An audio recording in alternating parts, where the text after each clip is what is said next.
What up? Welcome back to Cool Kid TCG. We have a matchup today of Green Black Minx Perona versus our new Overlord, Green Purple Luffy. I'm really excited to test this matchup out. I think in theory mine could be good because I have Lunas. I can freeze his board. I can freeze it with carrots. Granted, he does have access to the stage that's going to be able to buff things, so it might be out of range, but I also have cost reduction, so I could probably reduce it back down. Another thing about this, doing that though, is it's kind of like the earlier matchup against Purple Luffy. If I freezing like Sanji and Pudding, he's still going to be able to use leader effect on to get the Dawn back. So yeah, I'm curious how this matchup goes. We won the dice roll and we're going second. We mull our hand and we mull into a slightly worse hand. We don't have any carrots. I need to see carrots. I need to see Lunas. I think those are probably the two most important cards in this matchup. I do have a 10 cost Dopey if we make it to 10 Dawn. His deck's very aggressive. So we'll see how this goes.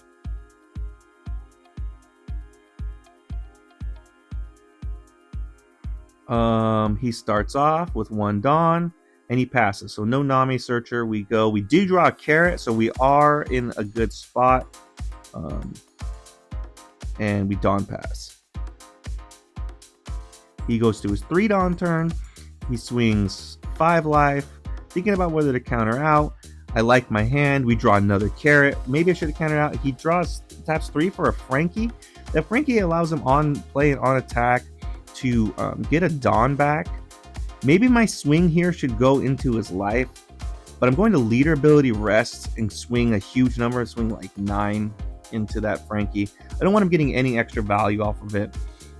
Maybe that huge swing should have just gone into life, but he's going to tap 5 for Sanji Pudding, so he has it.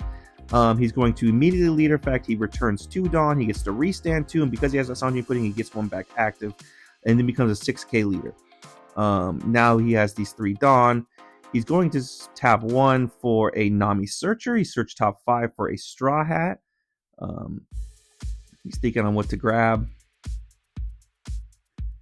And he's going to grab, looks like it might be a Zorojuro. Didn't fully see it. And then he swings 6 to life. We're giving him a 2k. Now he's going to tap 2 for a Chopper Blocker. Now here's where my eyes light up. That Chopper Blocker is not a Straw Hat. His leader effect needs his entire board to be straw. I'm going to read his leader ability. I'm just making sure. I want to see what the entirety of it is, whether he get like, he can still return the Dawn, but he can't get 6k leader. So now what I'm going to do, normally he would just keep that block immediately. I'm going to keep that Chopper on board as long as possible. I don't want him to leader ability. So I rest it so he can't block with it. I swing 6 life, he takes. And then I tap 5 for a carrot and freeze that Chopper. I'm going to keep that Chopper on board as long as possible. It's much better target. As long as I have that, he can't leader ability. He can't become a 6k leader. He can still return Dawn, get 2 active, and get 1 back. But he's not going to be getting a 6k buff from it. So he might not even leader ability. He might not be doing that in the first place. So he goes to his 7 Dawn turn. And I think he's realizing that as well, so he's going to try to come up with a plan to get that Chopper off. The best way to do it is play over it, but we're at a point now, he swings 7 life, we'll take. We're at a point now where he probably can't play enough bodies to play over it.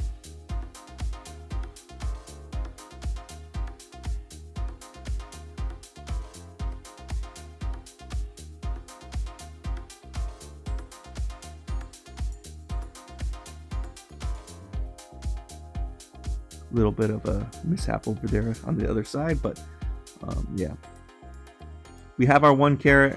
We're gonna try to get. I'm gonna keep that Chopper rested and frozen on board as long as possible.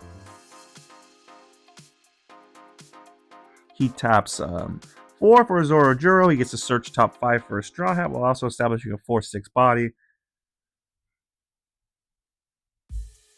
He's able to grab a Luffy Taro.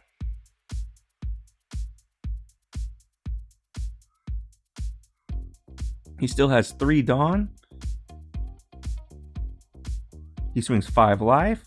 We give him a counter, Sicilian. Then he swings 5 life again with the Nami, and I'm going to end up giving him a 2k for that. So I wasn't expecting that swing with Nami, but I like it because now I'm definitely going to swing my leader into that because he's at 4 cards on board. I want his board to not fill up so he can't play over that chopper. So the idea is we have a carrot here. I think the play is with 8 Dawn, we're going to swing our leader into that Nami. It's either going to get a ton of cards out of hand, or we're taking up spaces on his board. I'm going to now I can now use leader effect to rest the Zorojuro. I want to swing into that as well. I want his board to be as small as possible.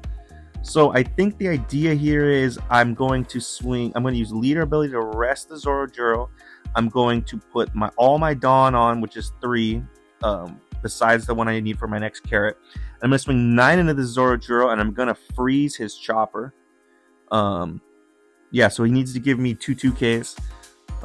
He has like 6 cards in hand, so he might let the Zorojuro die.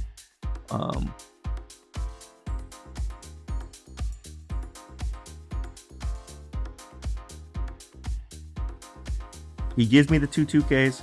Now I'm going to tap 5 for a carrot. I'm going to freeze his Sanji and Pudding. So he still has a Zorojuro swing, and he still has a lead swing. At this point, like, he could still leader ability, but he's not going to be able to get the 6,000 power. I'm thinking about that secret rare Luffy because he's got 2 swings. He could hit us twice. While also, if he plays that, he could swing again. He could swing essentially 2 more 7s. I think that's how the math works. I think he's at 9 Dawn. I think he could do it. And especially if he uses his effect, he can restand some Dawn, so he might be able to do it. That's kind of what I'm thinking in the back of my head. But he's going to tap 4 for a Frankie. He doesn't get the effect of it. But he does use leader effect to restand 2. He returns a Dawn. And I'm just asking, hey, did you get anything from the... I'm just clarifying the events of things. Because I'm like, oh, you use leader ability? He's like, oh yeah, I use leader ability. I got my 1 Dawn back from Sanji Pudding. And he plays Luffy Tower to play a Sanji Pudding, and he plays over that chopper, so he finally has that chopper free. He could use leader effect, but he already used it this turn, so he can't become a 6k leader this turn.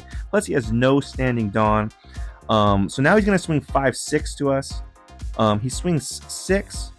We'll give him the 2k, and he swings 5. And the only counter I have in hand... Oh, I think I have a Bonnie, actually. I should give the Bonnie. No, I don't have a Bonnie. That's a blocker lock. Only 1k counter I had was Sicilian, and I think I need to win this turn. So I just drew a Wanda. Yeah, the only counter I had in hand was that Sicilian. So now I'm thinking like I might next turn I'm gonna lose. Like I'm trying to think of I could play 10 cost Dofi. I'm gonna freeze 3 bodies, and maybe I can rest another one and freeze with carrot. But there's gonna be 2 swings, and especially if he has a secret Luffy, I have 0 counter in my hand. There's no way I'm going to be able to survive. So he only has 3 cards in hand though. I'm gonna start off with a 6 life. See what he does. I'm hoping this all hinges on him taking this hit, because from here it's gonna get better for us. I think if I swing 6 life, I freeze the Sanji and Pudding. He takes. This is a good sign. Now I'm going to... I think the idea here is I could Hody, but I think the better use is the Sicilian to restand carrot. So now I'm going to start with a 7k swing and see what he does. I'm going to have 8 Dawn, and if I do that, I'm going to be able to swing 10 twice with carrot. So we swing 7. I'm thinking this through before I officially declare it. Just thinking if the math makes sense. I think this is the best way to do it. Swing 7, he takes. Now I have 4. I'm going to swing 10 life, freeze the Zorojuro.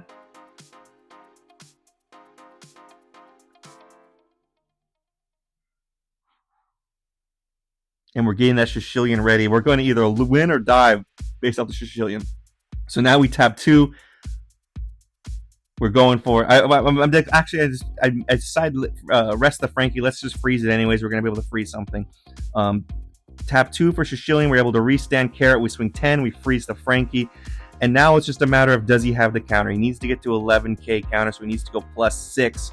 He's got a 2k. He's got a 2K. He's at 9, 10. He just needs one more, and he's 3 bricks. We're able to pull out the dub. Shishillion. The way I was so excited about this win. This one felt really good. Just because I was able to hit like a crazy combo to win the game. We went through 3 life, played a really strong opponent, and we played a really strong deck. I think this is a matchup where if my opponent knew my deck beforehand or knew what my deck was trying to accomplish, he probably wins because he probably plays around slightly what I was doing. I mean, keeping that chopper frozen on board definitely was able to buy us the time we needed to win the game. He wasn't able to leader effect. The game probably gets out of hand if we don't do that.